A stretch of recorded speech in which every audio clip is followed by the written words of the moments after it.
Hey guys, Charlie here from worshipguitarskills.com, back again with another video. And in today's video, I want to give you some tips as it relates to improvising on the guitar, specifically in a worship setting, because it's a little bit different than ripping out a blues solo at a pub.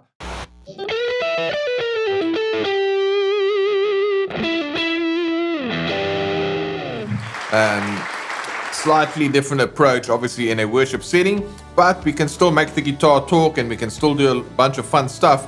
So today I want to give you 3 specific approaches that you can use when it comes to improvising and also composing parts on the guitar. So let's get right to it.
All right, so that was a fun little part.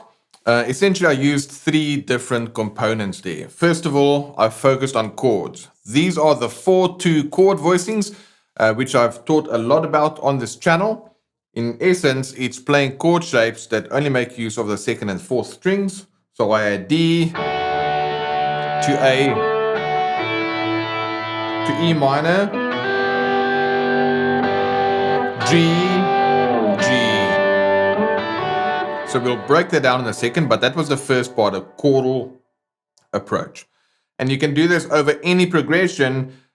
Using chords like that, you can embellish it. We'll check that out in a second. The second part I used was kind of focused around the pentatonic scale, which, if you know any blues, that was a blues scale, but the pentatonic scale. Okay, that's probably one of the most common guitar sounds.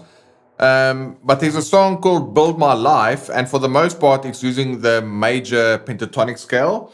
So I kind of played that melody over these chords using this case, the D major pentatonic scale. And then the part was basically this.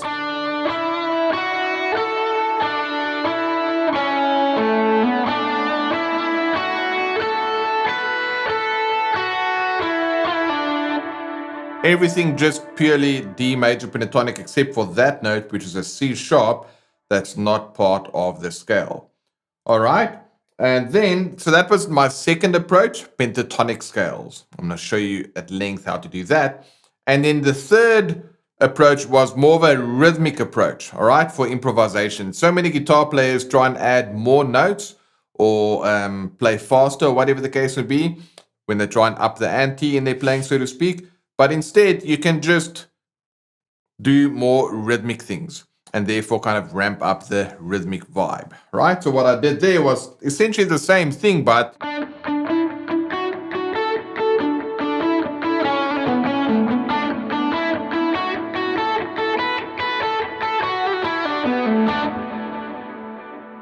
that is still minor pentatonic, but I'm just adding in the G note and also the C sharp. Then it becomes a full-on major scale.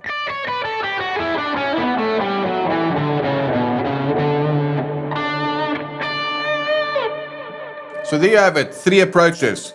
Chordally, I'm using chord shapes, but I'm improvising with them a little bit. Then I use the major pentatonic scale. Yes, I added in one note, but rules are there to be broken, or we don't have to use one scale the whole time. And then I use a rhythmic approach to kind of up the ante to make things sound a little bit more interesting. So let's go and check out a couple of ways in which you can use these shapes. And then I'm just going to show you that I'll just choose another track at random, and I'll show you how you can use this in another approach as well. So let's check out the chord shapes first. All right, so when you want to use 4/2 voicings to kind of map out your melodic range, so to speak, you've got to be able to play the chords, right? So the chords for this progression, which is based on You Deserve It All by Josh Baldwin, this is D, that's A, this is E minor, as well as G, and that's also a G. So now instead of just playing D, A, E minor, G, I can embellish it. So now I can go,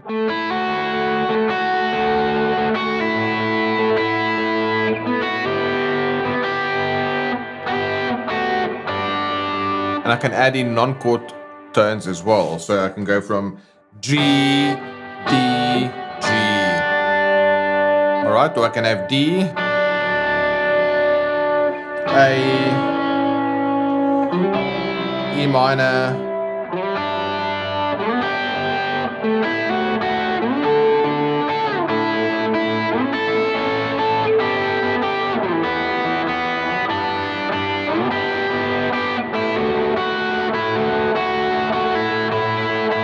what I'll do, let me play this with a track, and then we can just mess around and use these shapes and see what we can come up with.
All right, guys, everything you just heard was essentially based on 3 chord shapes.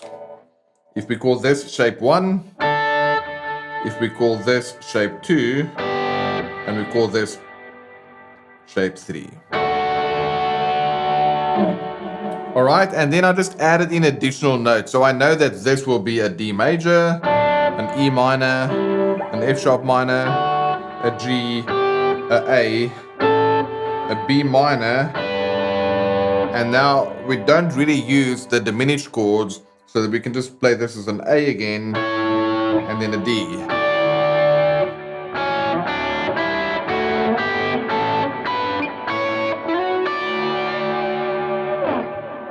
And then I can mix and match.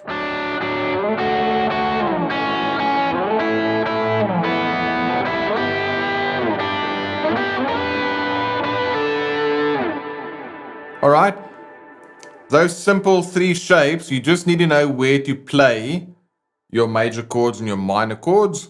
And then you look at your progression, you choose your shapes and start moving between them, and you'll start hearing some melodic ideas, and then you just develop those. So I understand that this is kind of an oversimplification of what I'm doing, but in essence, it is very simple. It's literally just those 3 shapes with some additional notes thrown in. There's a lot of videos on our channel all about 4/2 voicings. We teach this at length at our Worship Guitar Skills Academy as well. So if you want to know how you can join that, you can check links in the description or just email support@worshipguitarskills.com and we'll happily tell you about that in case you want to study more about this. All right, and I said I'll show you another progression as well using the same thing. So right now we're going to do a 4-1-5-6 in the key of E, and I'm literally, no parts has been composed before. I'm just going to make it up on the spot by simply playing the chord shapes and then seeing where your creativity leads in how you combine them together. Let's check it out.